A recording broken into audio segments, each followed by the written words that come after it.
Irmãos, graça e a paz do Senhor esteja sobre sua vida mais um dia, mais uma noite que o Senhor nos concede para estarmos aqui louvando e exaltando o autor e consumador da nossa fé. Sejam todos muito bem-vindos e eu queria convidá-los a abrir a palavra do Senhor em Lamentações, capítulo 3, versículos de 21 a 33.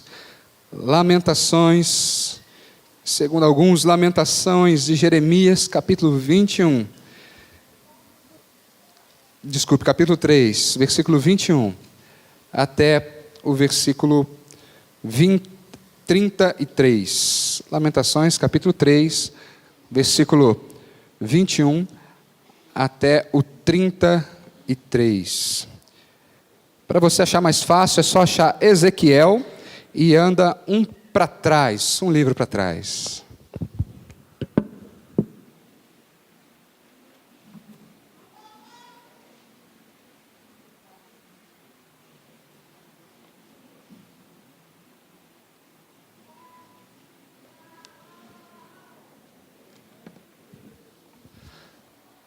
Lamentações, capítulo 3, versículos de 21 a 33. Todos encontraram? Eu vou ler e peço que os queridos acompanhem, por favor.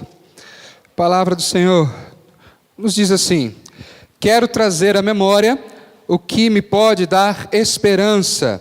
As misericórdias do Senhor são a causa de não sermos consumidos, porque a sua misericórdia, as suas misericórdias não têm fim, renovam-se a cada manhã, grande é a tua fidelidade.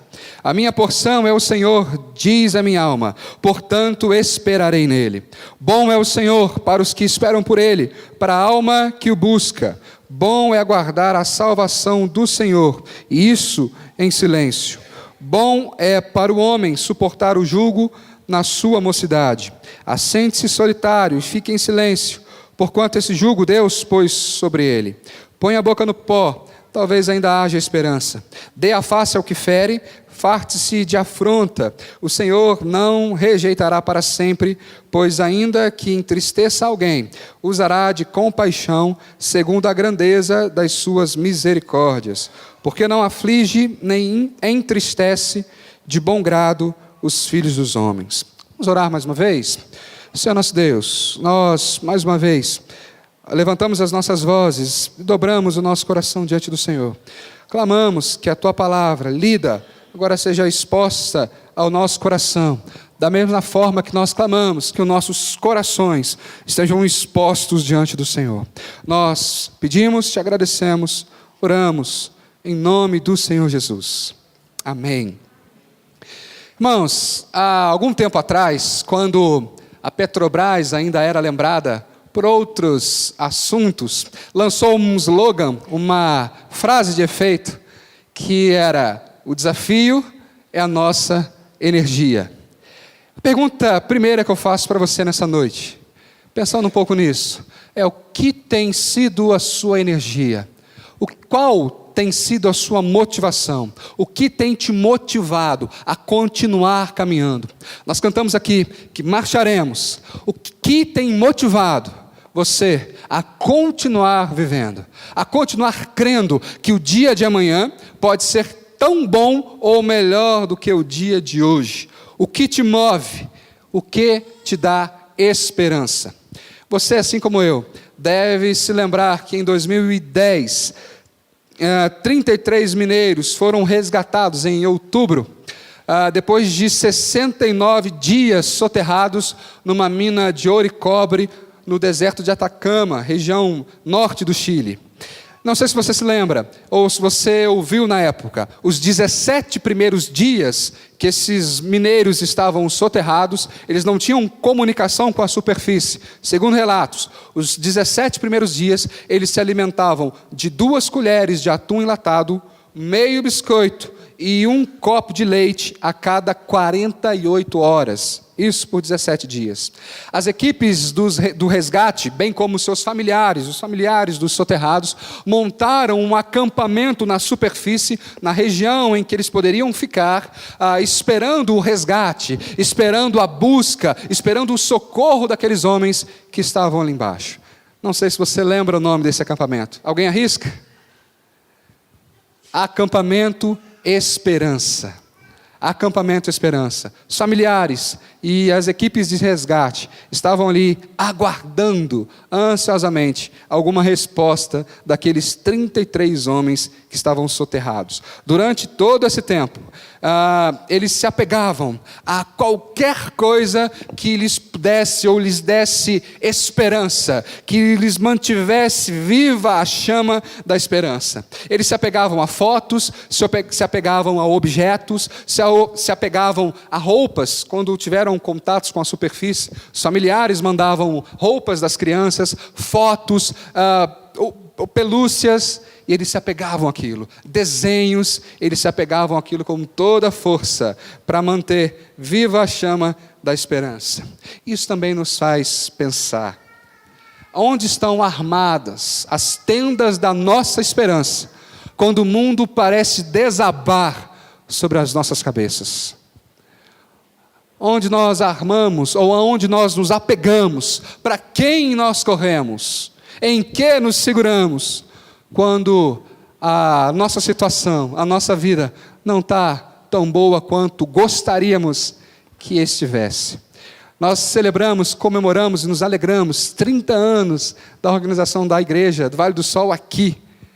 Você que hoje está aqui faz parte dessa história. Você que entrou aqui pela primeira vez, fique sabendo que você já faz parte dessa história. Você que está aqui há 30 anos, 29 anos, 28, 20, 10, 15, 2, 3 anos, ou 5 meses, como é o caso da minha esposa, minha filha e eu, já fazemos parte dessa história. Quantas lágrimas já foram derramadas nesse lugar? Quantas alegrias já foram compartilhadas nesse lugar? Quanta surpresa, quantos encontros, quantas despedidas, quanta tristeza, quanta alegria. Essas paredes e as paredes antigas já presenciaram. Mas o importante não é o quanto as paredes presenciaram, antigas ou novas, mas aquele que instituiu a igreja nesse lugar, aquele que chamou o povo para congregar nesse lugar. Quantas coisas já aconteceram. E quantas coisas ainda hão de acontecer nesses 30 anos que, se Deus assim permitir, nós viveremos diante dele. Onde a Igreja Presbiteriana do Vale do Sol, onde você, onde eu, onde a sua família tem depositado a sua esperança. Existe um ditado que, de certa forma, acalenta certos corações. E esse eu tenho certeza que você sabe. A esperança é a última que morre. E quando a gente está desesperado, isso nos basta. A esperança é a última que morre. Mas quando nós cremos que de fato a nossa esperança é o nosso Senhor, o dito muda. Passa de ser algo feito, criado por homens, e passa a ser algo revelado pela Escritura. Se muitos dizem que a esperança é a última que morre, a nossa alegria deve ser muito maior, porque a nossa alegria, a nossa esperança não morre nunca, porque o nome dela é Jesus Cristo. A nossa esperança tem um nome, a nossa esperança tem uma causa, a nossa esperança tem um efeito. Louvado seja Deus por isso. Isso é motivo de alegria. Crer ou lembrar que a esperança pode ser a última a morrer. A nossa não morre nunca.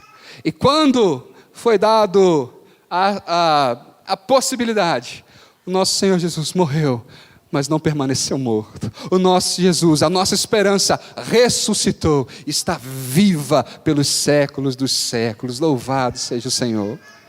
Louvado seja Deus. Quando nós olhamos para a nossa vida, quando nós olhamos para o nosso bairro, quando nós olhamos para a nossa política, para a nossa cultura, para os nossos costumes, para os tempos que nós temos vivido, muitas vezes nós perdemos a esperança. Ou melhor, nós perdemos o otimismo, a expectativa de melhora. Quando olhamos talvez para a nossa família e observamos várias situações e contextos difíceis de serem alterados, situações complicadas de serem mexidas, tocadas, movidas, removidas, a expectativa de melhora talvez foge da nossa compreensão, foge do nosso coração. Mas fique você sabendo que este sentimento não foi tão diferente do que o sentimento de Jeremias, quando escreveu estes 5 lamentos. E parece algo sem lógica que no aniversário da igreja a gente vai falar sobre lamentação. Quando a gente olha para Jeremias escrevendo essa porção, nós pensamos e tentamos entender o contexto.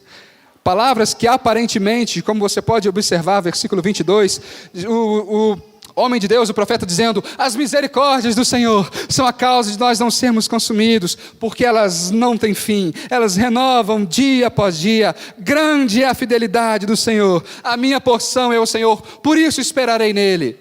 Se a gente não entender o contexto, parece que o profeta está muito feliz com tudo que estava acontecendo, que ele não tinha problema, pelo contrário, Deus o estava cercando de toda sorte de bênçãos, principalmente materiais. Mas quando a gente dá uma lida nos contextos, lê o livro de Jeremias, lê também o livro de Lamentações, nós observamos que essas palavras que falam de misericórdia, esperança, de fidelidade, de júbilo, na verdade foram escritos num contexto de extremo caos e aflição. Todo o livro de Lamentações nos mostram as sérias consequências de um povo que anda sem Deus. O povo que foi chamado pelo seu nome não era um povo estranho, era a igreja. Era a igreja que andava sem Deus. Todo esse livro nos mostra as consequências, tendo por base a catástrofe terrível que aconteceu em Judá, na cidade de Jerusalém, quando o exército de Nabucodonosor, o rei da Babilônia, invadiu o povo de Deus, conquistou a cidade. Depois de 18 longos meses de sítio, a cidade foi tomada, afetada pela fome, afetada pela doença, afetada pelas guerras.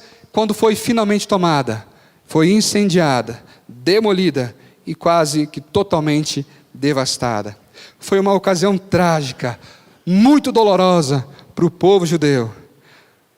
Homens que haviam acostumado a presenciar a graça de Deus de forma palpável, talvez como você e eu, vendo o agir de Deus na felicidade, na bonança, talvez como você e eu, agora compartilhavam de um contexto extremamente caótico, viam a cidade em ruínas, a igreja, o templo totalmente destruídos, eram tomados por grande aflição. Eles olhavam ao redor e não enxergavam expectativa. Então Jeremias, usando uma infinidade de símiles e metáforas, prega aquele povo, chamando o povo ao arrependimento, em tempos de juízo iminente, convoca o povo a um arrependimento, a uma entrega, a uma volta, à única fonte de águas vivas e águas limpas. Jeremias diz: olha, vocês abandonaram as cisternas de águas limpas, cisternas perfeitas, e começaram a buscar água de poços rachados, de cisternas rotas. Vocês pararam, deixaram de buscar a Deus em toda e qualquer situação, e resolveram resolver seus problemas da sua própria maneira. A causa do sofrimento do povo era pelo seu próprio pecado. Mas ainda assim, mesmo nessa crise tão grande, o povo insistia em depositar a sua esperança em um alicerce falso. Alguns dizem que eles depositavam a sua esperança em 3 coisas. A primeira delas era a esperança, ou melhor dizendo, a expectativa de uma sucessão na dinastia davídica. O que é isso? Deus havia prometido, falado com o rei Davi, que não faltaria sucessor ao trono, que descendentes de Davi se levantariam para governar, para conduzir o povo. Então aquelas pessoas, vendo o cerco, vendo a desgraça do país, vendo a desgraça da nação, esperavam que um político se levantasse, e então tomasse o governo, tomasse as rédeas da situação e dissesse: olha, aqui não vamos mais ser governados, não vamos mais ser liderados, agora Israel volta a ser nação. Confiavam, ou depositavam as suas expectativas em alguém na dinastia de Davi, como a gente pode observar em alguns textos do livro de Jeremias e até mesmo em Lamentações. Esperavam, talvez assim como você e eu, um grande Messias político se levantar para dar jeito na nação deles. Talvez assim como nós esperamos que alguém se levante para dar jeito na nossa. Eles esperavam um Messias político, alguém da dinastia de Davi. E outra coisa, eles depositavam a sua expectativa no templo. Jeremias mesmo diz: olha, não confieis nas palavras falsas daqueles que dizem, templo do Senhor, templo do Senhor, templo do Senhor é este. Jeremias capítulo 7, versículo 4, dizendo: olha, não confiem nas estruturas religiosas se você não tem compromisso com Deus. Templo não salva ninguém.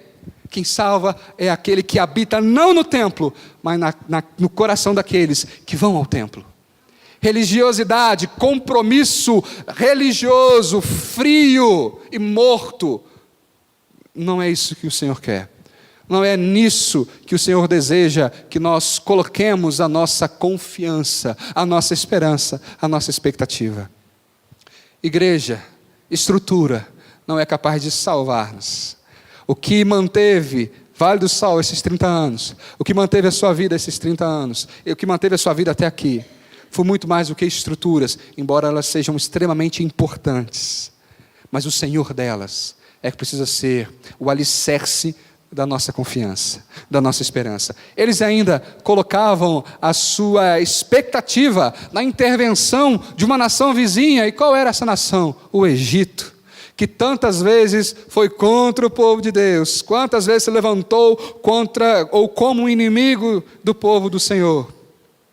Eles colocavam a confiança, a expectativa no poder humano, confiança no homem e em seus recursos. Esperança política, esperança religiosa e esperança em alianças. Isso tudo, sem Deus, não é nada. Por mais força que políticos tenham, por mais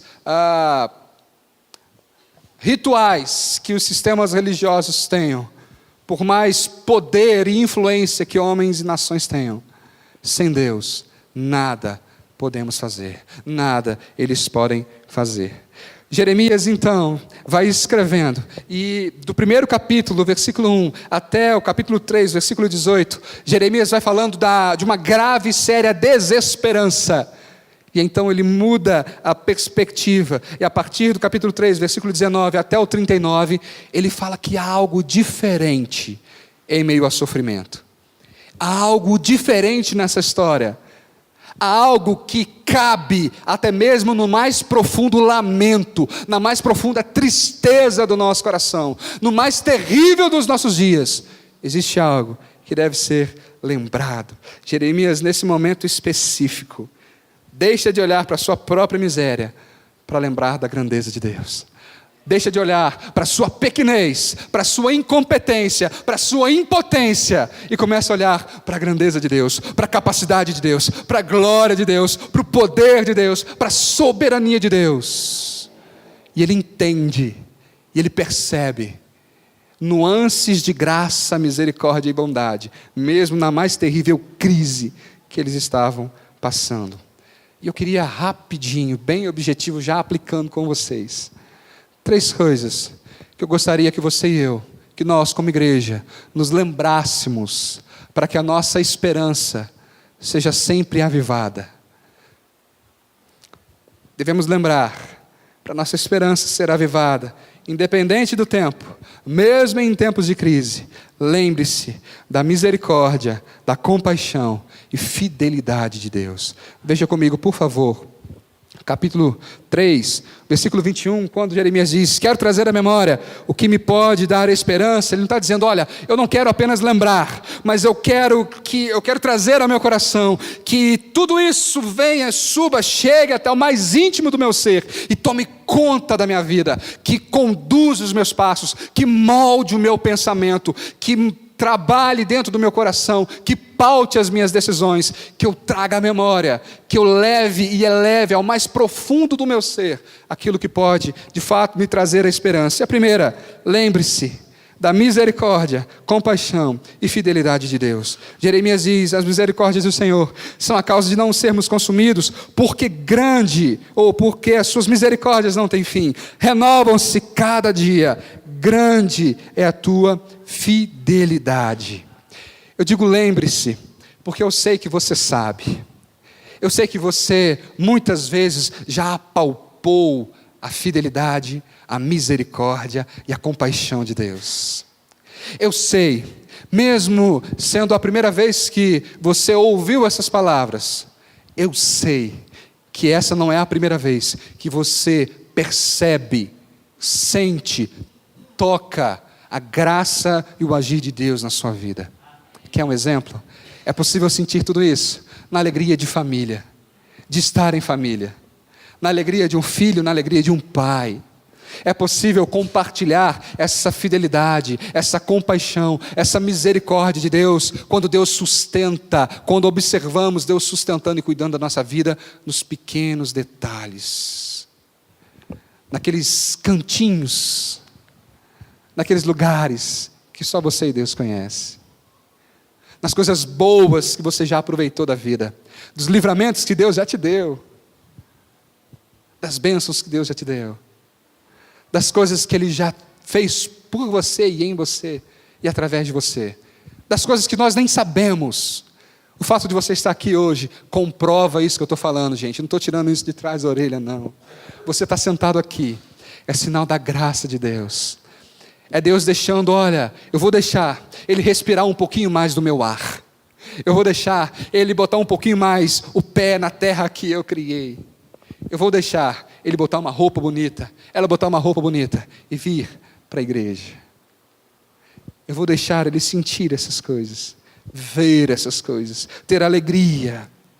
Lembrar-se de misericórdia, compaixão e fidelidade de Deus está diretamente ligado também à nossa fé. Fé é diferente de otimismo. É diferente de otimismo. Ter fé é algo mais denso. Eu posso ter a expectativa do meu time, por exemplo, ser campeão brasileiro. Esse time pode corresponder a essa expectativa? Ou muito provavelmente não. Não vou nem falar qual é o time para vocês já terem a certeza que... Expectativas são frustradas. A fé não. A expectativa tem a ver com o otimismo. É o desejo de que algo dê certo. A fé vai além disso. É saber que mesmo que dê errado, aquele que controla todas as coisas, continua no controle. É saber que mesmo que a porta não foi aberta, eu sei nas mãos de quem a chave está. Eu sei que o sim que vem dele é bênção, mas o não que vem de Deus é tão abençoador quanto o sim. Que a porta que ele fecha é tão abençoadora quanto a porta que ele abre. Isso é fé. O otimismo faz a gente ficar melindroso, cri-cri, cheio de mimimi. Não deu certo, aí a gente... A fé nos torna mais maduros, mais felizes, mais contentes. Estou dizendo para você ser alienado, não. Dizer que tudo está sempre bom. Tudo está sempre bom na perspectiva de Deus. Quando nós olhamos para Ele, Ele nos ensina a enxergar beleza e bondade, mesmo na mais profunda crise existencial, emocional, espiritual, econômica, social, e aí por diante. E aí por diante. O otimismo é a expectativa de melhora. Isso falha, a fé não. Quando a expectativa falha, nós podemos nos tornar descrentes. E a incredulidade nos leva a ver Deus por meio das circunstâncias. A fé nos ensina a ver as circunstâncias por meio de Deus. Ela muda o padrão, muda a leitura que nós fazemos do mundo. Incredulidade nos leva a ver Deus por meio das circunstâncias. A fé nos permite que vejamos as circunstâncias por meio da realidade de Deus. E que realidades são essas? Você pode olhar no versículo 22, aplicando rápido, fácil e simples para a gente avançar. Primeira realidade é que sem Deus, sem a misericórdia de Deus, seríamos consumidos. Seríamos facilmente consumidos. As misericórdias do Senhor são a causa de não sermos consumidos. Graças a Deus por isso. A misericórdia de Deus não nos dando aquilo que nós merecemos, mas nos poupando, nos amando com um amor leal. Sabe aquela pessoa que para nós não seria digna de sequer da nossa atenção? O sujo, o indigno, o maltrapilho. Assim que o Senhor nos ama, ou não tem nem comparação. O Senhor resgata a nossa alma da sujeira. O Senhor atribui valor àquilo que muitas vezes nós já desprezamos faz tempo. Poderíamos ser consumidos, mas não somos, graças a Deus. Versículo 23 diz que a misericórdia do Senhor, dia após dia, se renova. Escuta só, a misericórdia do Senhor é aquilo que preserva a sua vida na terra e a sua alma no céu. Não pense que é por você ser bonzinho demais, crente demais, legal demais, bonito demais, atleticano demais, que você vai para o céu. Por que não vai?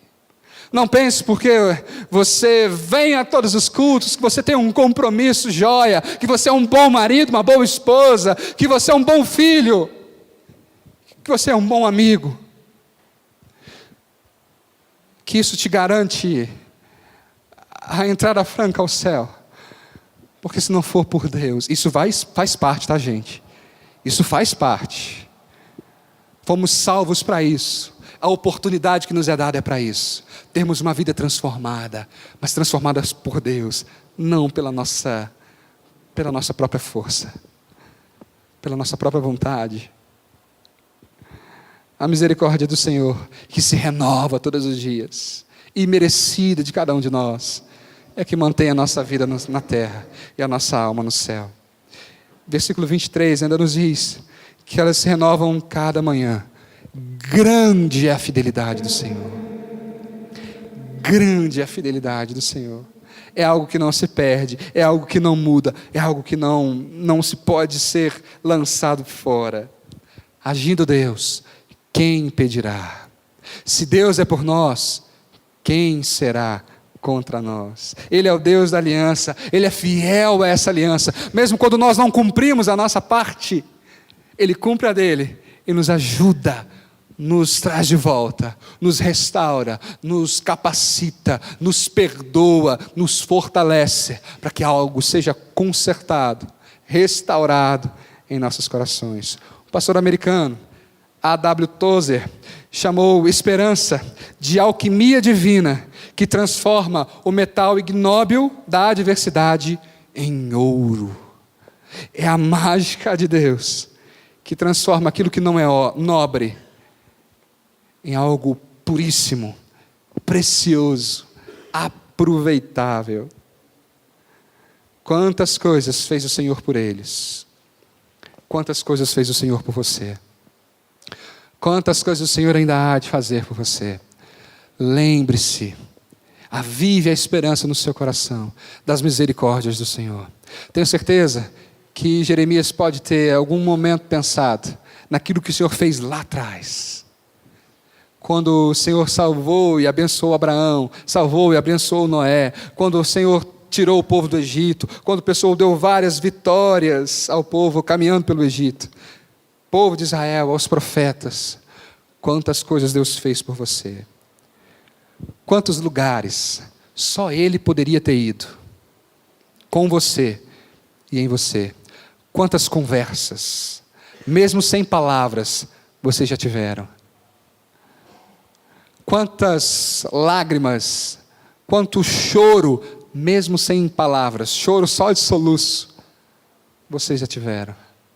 Quantos livramentos, quantas curas, quantas oportunidades, quantas portas abertas, quantas portas fechadas. Quanto mais Deus tem por você e por mim. Lembre-se, avive a esperança, trazendo a memória, trazendo ao íntimo do seu ser a misericórdia, compaixão e fidelidade do Senhor. Segunda coisa, para a gente já ir caminhando.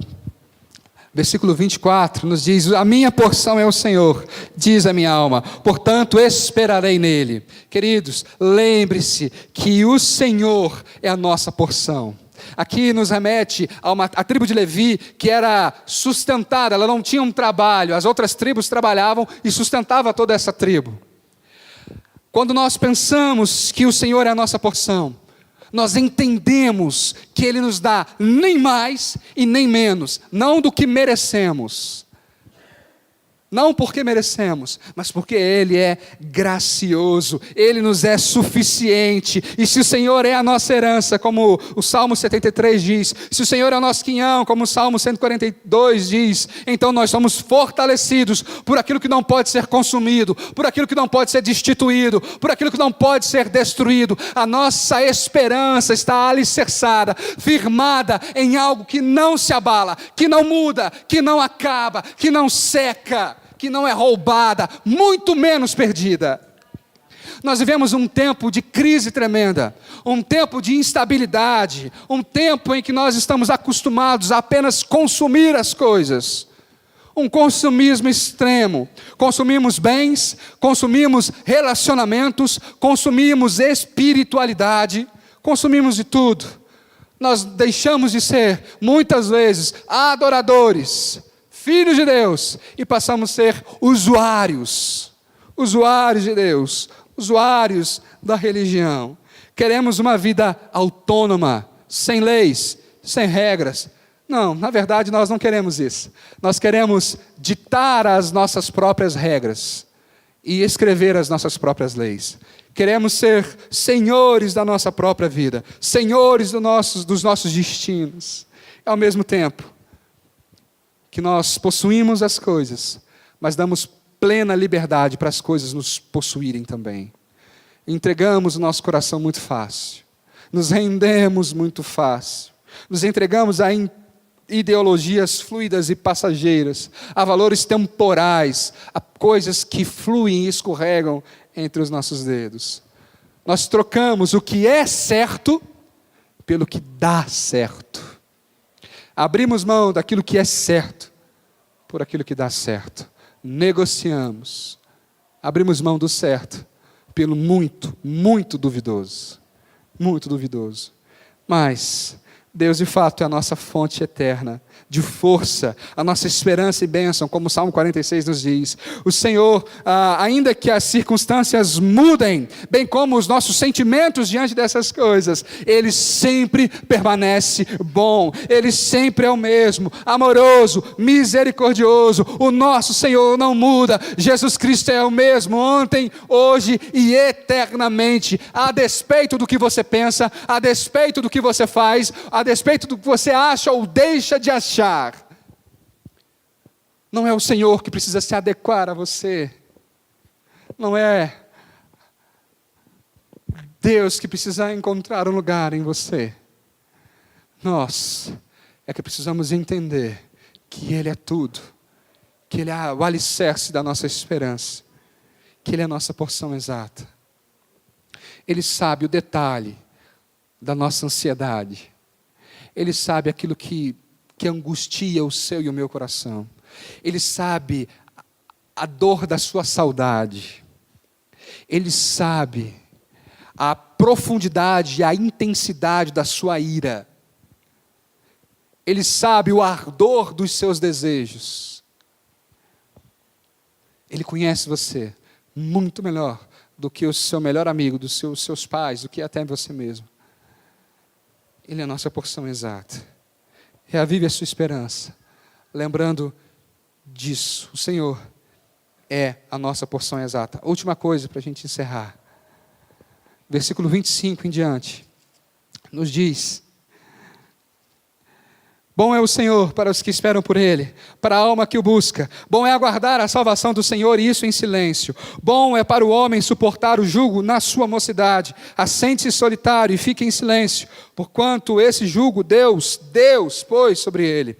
Põe a boca no pó, talvez ainda haja esperança. Dê a face ao que fere, farte-se de afronta. O Senhor não rejeitará para sempre, pois ainda que entristeça alguém, usará de compaixão, segundo a grandeza das suas misericórdias. Primeiro, lembre-se da misericórdia, fidelidade e compaixão do Senhor. Lembre-se de que Ele é a porção exata, Ele é a nossa porção exata. E terceira e última coisa, lembre-se de quem realmente está no controle das coisas. Lembre-se de quem realmente está no controle. O povo estava exatamente onde Deus queria que ele estivesse. E somente o Senhor poderia tirar o povo de lá. Somente o Senhor poderia tirar o povo de lá. Jeremias entendeu que a melhor coisa a fazer era se render, esperar no Senhor, aquietar o coração no Senhor. Estou dizendo para você deixar de trabalhar, deixar de buscar, não, é o contrário. Não é uma espera passiva simplesmente, é uma espera confiante, levando diante do Senhor, lançando diante do Senhor as suas súplicas. Jeremias diz, olha, diante disso tudo, eu ainda sei quem está no controle da minha vida. Eu sei quem está no controle da minha história. Eu sei quem foi que deixou que esse peso caísse sobre os meus ombros. E eu sei quem é o único que pode retirá-lo dali. Naquele momento de dor, de perplexidade, Jeremias apropriou-se de algumas certezas maravilhosas que animam aí a sua esperança. Veja comigo, a partir do versículo 31, já aplicando. O Senhor não rejeita o seu povo e nem se esquece dele. Lembre-se disso, para você ter esperança nos seus dias. Independente do que você está passando, seja a dor mais aguda, o Senhor não esqueceu de você. Ele não abandonou você. Ele não piscou e o desastre aconteceu. Ele não virou para o outro lado e deixou a sua vida acontecer. O Senhor não esqueceu de você. Não te rejeitou. Versículo 32. Mesmo em meia dor, sabemos que Ele nos ama. Vimos aqui há umas quintas atrás que o amor de Deus não pode ser medido à vista das coisas que recebemos. O amor de Deus é muito maior do que tudo isso. Mesmo em meio à dor, sabemos que Ele nos ama. Versículo 32. Versículo 33. Deus não tem prazer em castigar o seu povo, mas Ele sente a nossa dor. O pai disciplina o filho que ama. Você que é pai, você que é mãe, sabe muito bem disso. Deus disciplina os filhos que amam, aqueles a quem Ele ama. Versículo 34 e 36, Deus vê a forma como as pessoas nos tratam. Não pense que Deus não vê a sua ofensa. Não pense que Deus não vê o seu ultraje. Deus vê a forma em que você e eu somos tratados. Versículo 37 e versículo 38. Deus continua assentado no trono e tem o controle absoluto de tudo e de todos. De tudo e de todos. Jeremias viveu quase na mesma época de Isaías, o mesmo contexto. Isaías capítulo 64, versículo 4, diz que ainda não se ouviu, desde a antiguidade, não se ouviu, nem com o ouvido se percebeu, nem com os olhos se viu, um Deus além do nosso Deus, que trabalha para aqueles que nele esperam. Muita coisa ainda há por vir. Nós não sabemos aonde estaremos daqui a 30 anos. Imagina, culto de 60 anos da igreja. Louvado seja Deus. Quantos filhos estarão aqui, né? Talvez, quantos netos estarão aqui? 30 anos, próximos 30 anos. Quanta gente nova. E quanta gente promovida também, né, pastor? Glória a Deus. Louvado seja o Senhor. Nós não sabemos o que irá acontecer com cada um de nós, mas sabemos quem estará quando essas coisas acontecerem. Quem estará conosco quando estas coisas acontecerão. Uma coisa é certa, aquele que começou a boa obra é fiel para completá-la até o dia de Cristo Jesus. Tenha esperança, tenha fé, alimente a sua fé com aquilo que pode dar esperança. Sabe por quê? Lembrar da misericórdia de Deus, lembrar da porção exata e lembrar de que Deus está no controle, é lembrar da cruz. É lembrar-se da cruz. Porque na cruz, Cristo manifestou a misericórdia, a compaixão e a fidelidade do Senhor. Na cruz, Cristo foi a nossa porção exata. Nem mais, nem menos. Não faltou um pedacinho para você ser salvo. Cristo foi a porção exata na cruz. Na cruz, Deus mostrou para o universo, para a existência inteira, que Ele nunca havia perdido o controle. Ter esperança é lembrar da cruz. Não saia daqui sem lembrar da cruz e sem deixar que a cruz seja de fato a sua esperança. Talvez o mundo esteja caindo sobre os seus ombros, como aqueles mineiros, os 33 mineiros do começo da mensagem. Talvez você esteja sobre o peso das dificuldades, adversidades nas costas. O peso da saudade, o peso da dor, o peso da perda, o peso dos relacionamentos. Mas ainda que o seu e o meu, ainda que o nosso biscoito se perca, ainda que o nosso copo de leite seque, ainda que o nosso atum enlatado não esteja bom, ainda que a figueira não floresça, ainda que o produto da oliveira minta, ainda que nos campos não produzam mantimento e as ovelhas sejam arrebatadas do aprisco, ainda que nos currais não haja gado, todavia nós nos alegraremos no Senhor e exultaremos no Deus da nossa salvação, porque o Senhor Deus é a minha fortaleza e faz os nossos pés como os da corça, nos fazendo andar altaneiramente. Eu queria convidar o pastor Geraldo Márcio para estar aqui à frente para orarmos. E antes de orar, que você abrisse a sua Bíblia em Romanos, capítulo 8. Romanos, capítulo 8, versículo 31.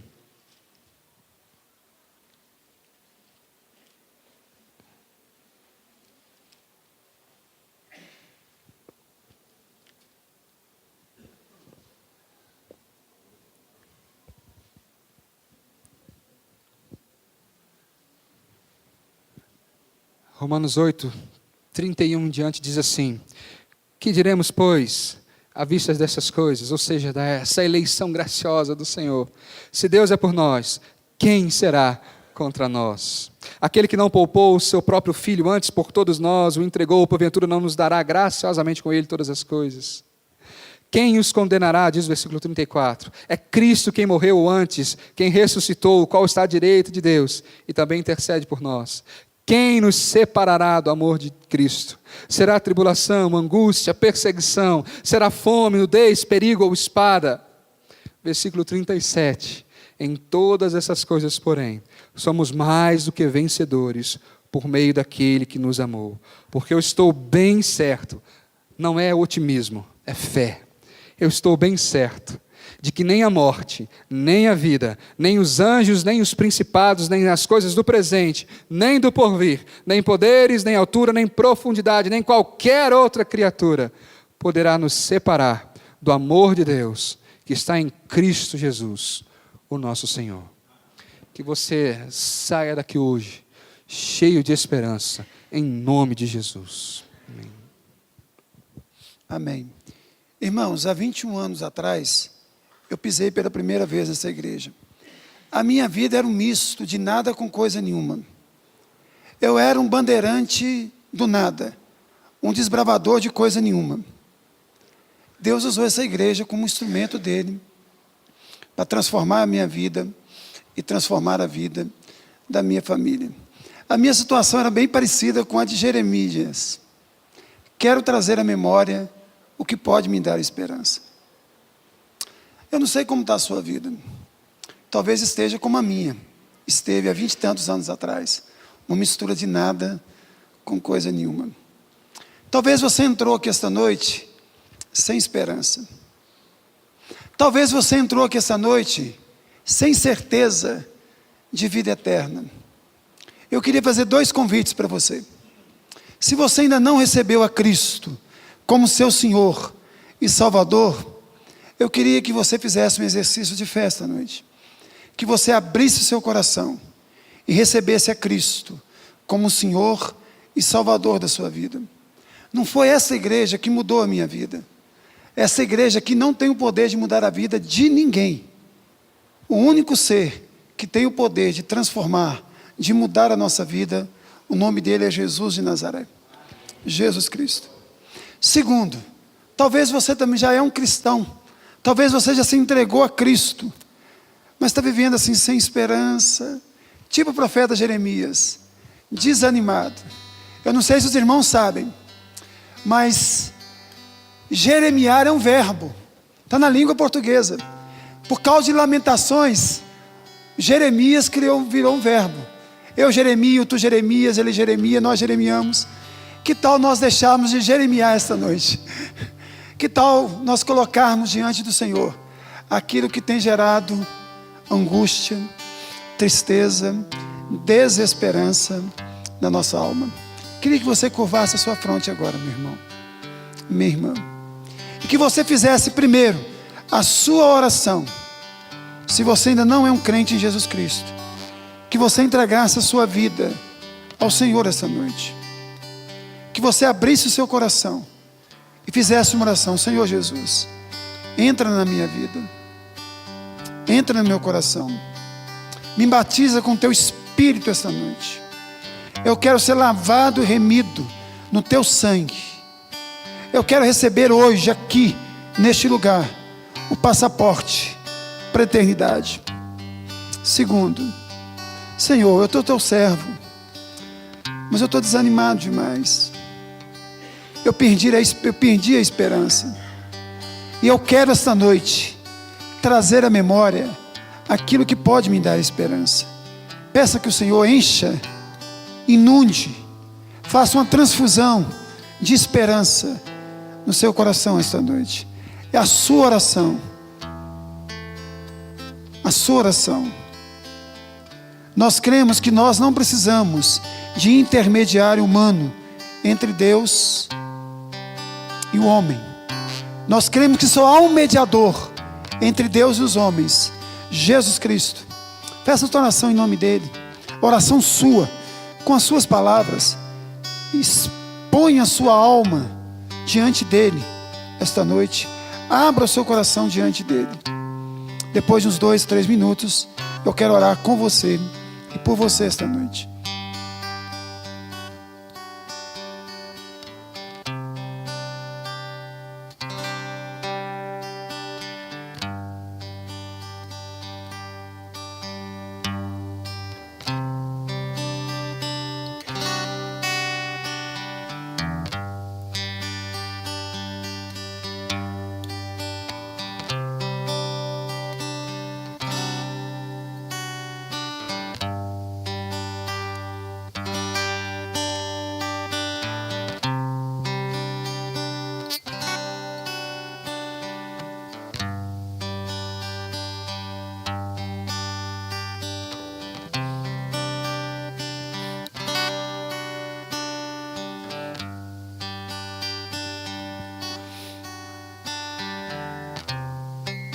Oh Pai, nós queremos te louvar,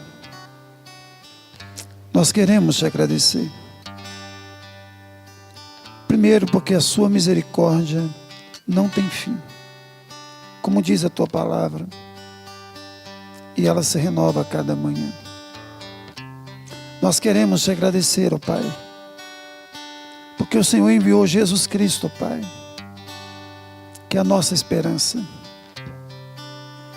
a esperança da vida eterna, a esperança, ó Pai, da Nova Jerusalém, é a esperança de que se nós fecharmos os olhos aqui, nós abriremos no mesmo instante, na praça central da Nova Jerusalém. Se tem alguém aqui esta noite, ó Pai, que não tem ainda essa esperança, a esperança da vida eterna, porque ainda não recebeu a Cristo como seu Senhor e Salvador, que o Senhor se revele a essa pessoa essa noite, ó Pai. E essa pessoa possa sair daqui, ó Pai, convertida, batizada, ó Pai, com teu Espírito, selada com teu Espírito, ó Deus, lavada e purificada no sangue de nosso Senhor e Salvador, Jesus Cristo. Queremos também, ó Pai, te pedir por todos aqueles que estão inquietos, ó Pai, ansiosos e às vezes, ó Pai, desesperançosos, ó Pai, que o Senhor seja, ó Pai, fazendo uma transfusão de esperança no coração do teu filho aqui esta noite, ó Pai. No coração da tua filha, ó Pai. E que nós possamos sair daqui, ó Pai, com a convicção de que o Senhor pode todas as coisas. Que o Senhor traz à existência até mesmo aquilo que não existe mais. Louvado seja o teu nome, ó Pai.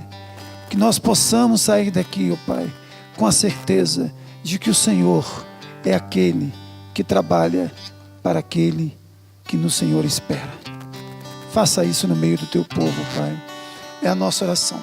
Em nome de Jesus, teu Filho, nosso Senhor. Amém.